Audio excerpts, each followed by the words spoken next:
So మనం మరి వినాయకుడిని తయారు చేసుకుందామా? ముందుగా వినాయకుడికి కాళ్ళు పెట్టడానికి నేను ఇప్పుడు మనం చెప్పిన మాట వినాలంటే ఏదైనా ఒక ఆయిల్ తీసుకుని, కుకింగ్ ఆయిల్ అయినా సరే ముందర నేను ఇందుమీ పెడుతున్నాను.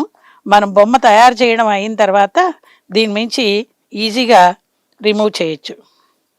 కాబట్టి చేతికి కూడా అంటకుండా ఉండడానికి మనం చేతికి కొంచెం ఆయిల్ అప్లై చేసుకొని, ముందుగా మనం ఇప్పుడు ఏం చేస్తున్నామంటే కొంత అమౌంట్ ఆఫ్ పిండి తీసుకుని 2 కాళ్ళు సమానంగా ఉండాలి.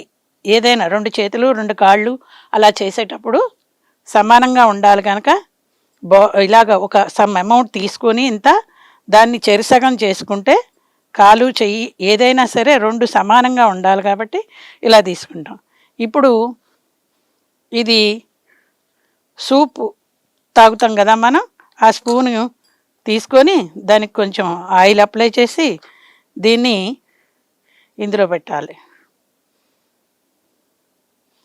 అది స్పూన్ కన్నా పిండి ఎక్కువ ఉంటే కనుక కొంత మనం రిమూవ్ చేసి ఆ స్పూన్ షేప్లో అది వచ్చేటట్టు ఇలాగా చెయ్యాలి.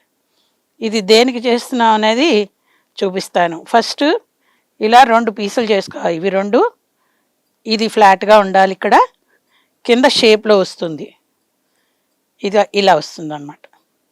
ఇలాగే మనం ఇంకోటి కూడా చేసుకుందాం. ఇప్పుడు చూడండి ఇలా వస్తుంది. అలాగే ఇది కూడా మళ్ళీ ఆయిల్ వేసి ఇప్పుడు రెండోది కూడా చేసుకుంటున్నాము. పిండి మరీ ఎక్కువ మాత్రం అవ్వకూడదు, ఎందుకంటే 2 కూడా సమానంగా ఉండాలి. అది ఎంతవరకు లావుగా ఉంది అనేది ఇక్కడ మనం ఫ్లాట్గా చేయాలి. ఇలా చేసుకొని తీసి పెట్టుకోవాలి. ఇవి 2 ఏంటి అంటే ఈ పార్ట్లు కాళ్ళు అన్నమాట వినాయకుడు.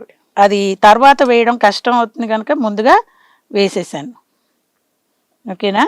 ఇప్పుడు వినాయకుడికి బొడ్డు దగ్గర హోల్ పెట్టేసుకుని ఇప్పుడు చేతులకు కూడా పిండి సమానంగా తీసుకోవాలి.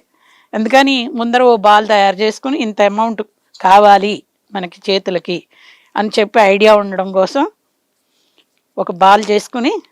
ప్రజల చేతిలో గాంధీవం, అక్రమార్కుల పాలిట పాశుపతాస్త్రం. తెలుగువారి మనస్సాక్షి సాక్షి టీవీ. సాక్షి టీవీ ప్రసారాల కోసం వెంటనే మీ లోకల్ కేబుల్ ఆపరేటర్ను సంప్రదించండి.